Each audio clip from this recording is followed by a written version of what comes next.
Hello to my lovely faefolk, welcome back. As you can tell from my Dracula-inspired outfit today, we're going to be doing a Monster High video. When I was younger, I absolutely adored watching all those top 10 videos of people ranking their favorite dolls, doll lines, movies, all that kind of stuff. So today I thought it would be fun if I did a ranking of my top 10 favorite Monster High doll lines.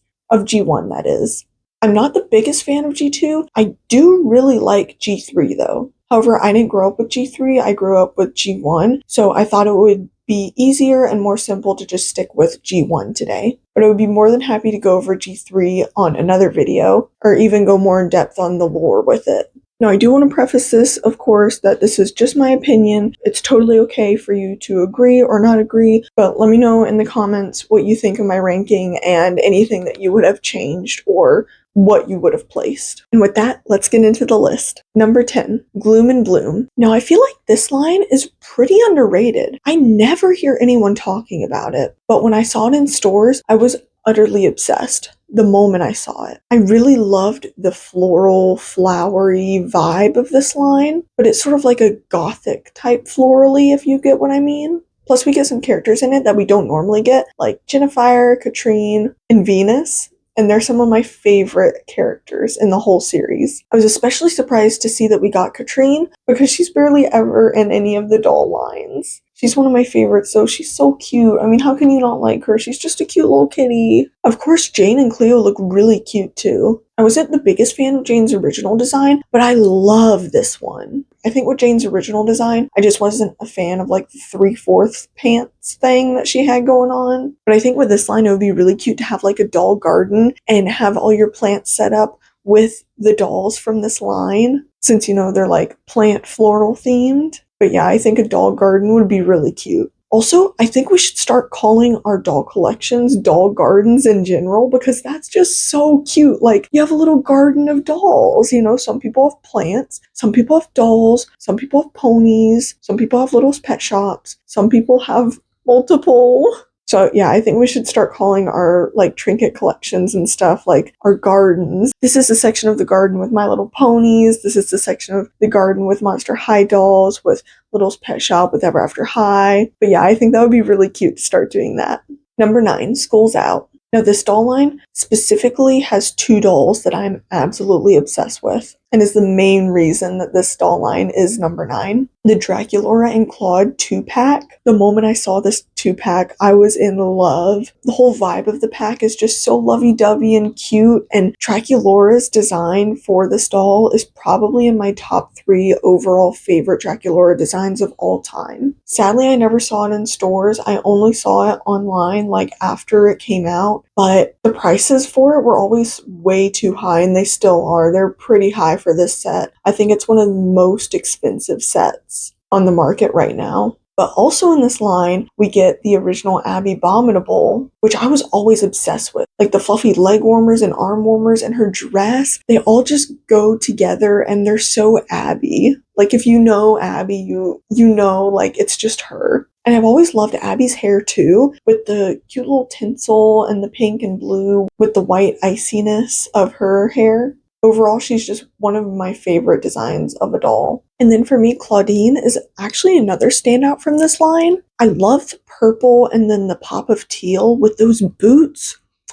Lovely. Very Claudine, very cute. For 8, we have Scarus, City of Frights. Now, of course, I love this line because, you know, it's like the fashion line. I know they're all fashion lines, but if you've seen Scarus the movie, you know Claudine goes to Scarus to do her fashion stuff there. And that's where she meets Skelita and Jennifer. And I love Skelita and Jennifer so much. Also for the set, there's this 2-pack of Cleo and Laguna, and I actually really like it. Even though the designs are pretty simple, we don't get much Cleo and Laguna together, but they actually look really cute. Like they made them sort of match outfits, but you can still tell that they're different enough to where it's not they're like wearing the exact same thing, but instead it's like they complement each other very nicely, which is really cute. And Cleo's scarf especially, I've always loved her scarf. Number 7, Sweet 1600. Of course I love this line. Have you seen Frankie and Draculaura's cute poofy dresses? Not only that, but I actually really like the Claude from this line too. Normally, I'm not the biggest fan of boy dolls, but the Claude in this set and then the Claude in the other set are actually really cute. And I was talking about the 3/4 pants thing with Jane earlier. Well, I actually love that style on Claudine here.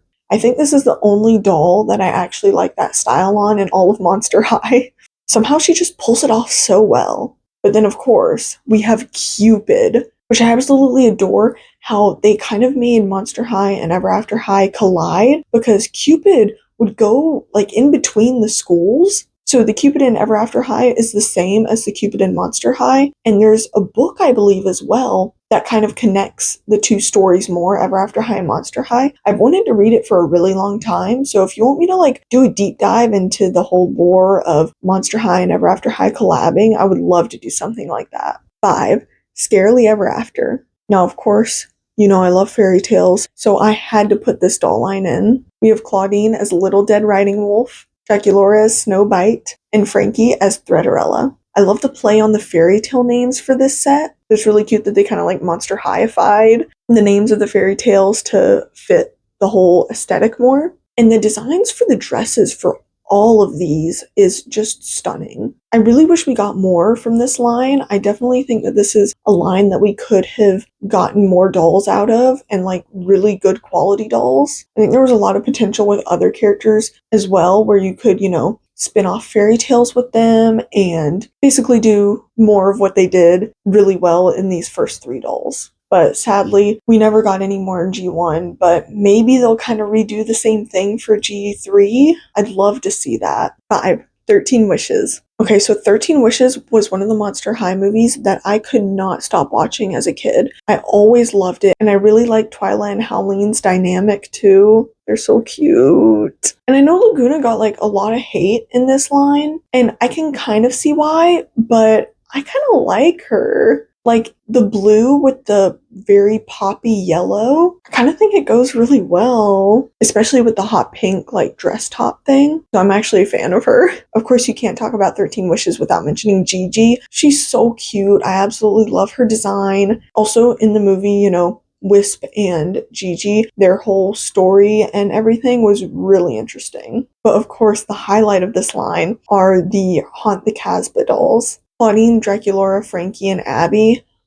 Chef's kiss, gorgeous. I love the implementation of using their like main color and then black and gold.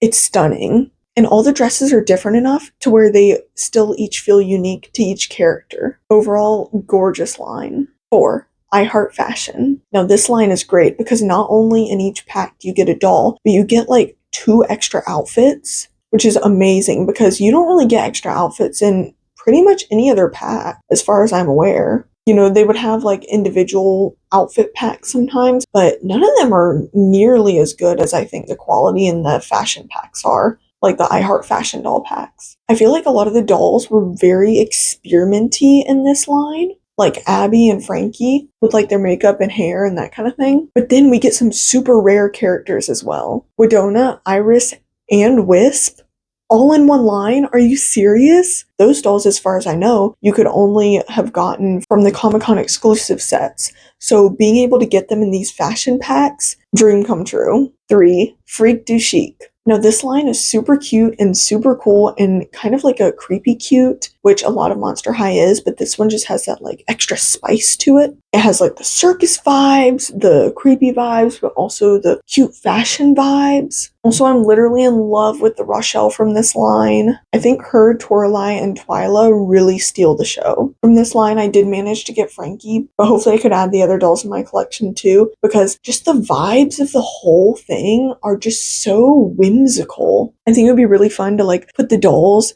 in different parts of your house or apartment or room or whatever, doing their kind of like acts or stunts, that they would be doing in their circus act. 2.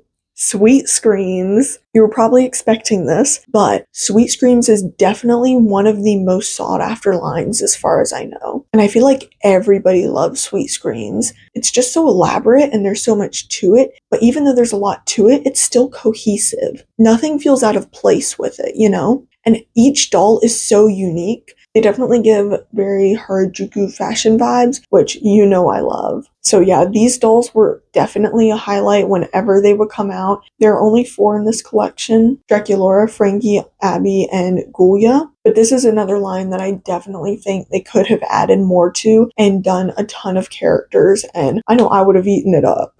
Get it? Cause sweet screams. But yeah, I love when doll lines add like that Harajuku vibes fashion to some of their lines, or all of their lines, but this was a real treat. And finally, number 1, Haunted. Now, Haunted might just be my favorite Monster High movie. Spectra and Porter are so cute together, but the overall aesthetic of this movie and doll line is so pastel goth-like, and I think pastel goth is kind of what got me into fashion as a whole, and it's definitely one of my favorite aesthetics. Like anything pastel, but then, add in just like a hint of edginess, It just makes it so much better. There's even a Rochelle, who, might be my favorite Monster High character of all time. Having her in this line too is just a treat. And I know she's really rare though, because she was like a Walmart exclusive, so she goes for a ton. I think all the dolls in the Haunted line do. But overall, yes, Haunted is my favorite line of the whole series of G1. Let me know of any other doll videos or anything you'd like to see from me in the comments. Thank you so much for watching. If you want to become a part of the faefolk too, don't forget to like, subscribe, and hit that notification bell. And always remember, I lovely you. Okay, but also can we please talk about Rochelle and Garrett? They, when I was younger, oh my gosh, the dream couple. I'm telling you, like, I was stunned, y'all. Like, that man was in the dungeons for, years? And he waited for Rochelle, and just their reunion was so cute. I'm going to cry. I love them so much. I need to do a cosplay duo of them at some point. Like, please. I love them so much. We are monsters. We are proud. We are monsters. Sing it loud. Did you guys know that Madison Beer sung a Monster High song too? And she got a doll made after her. Like, there was only one doll made of her. And it was, based on her, Monster High persona.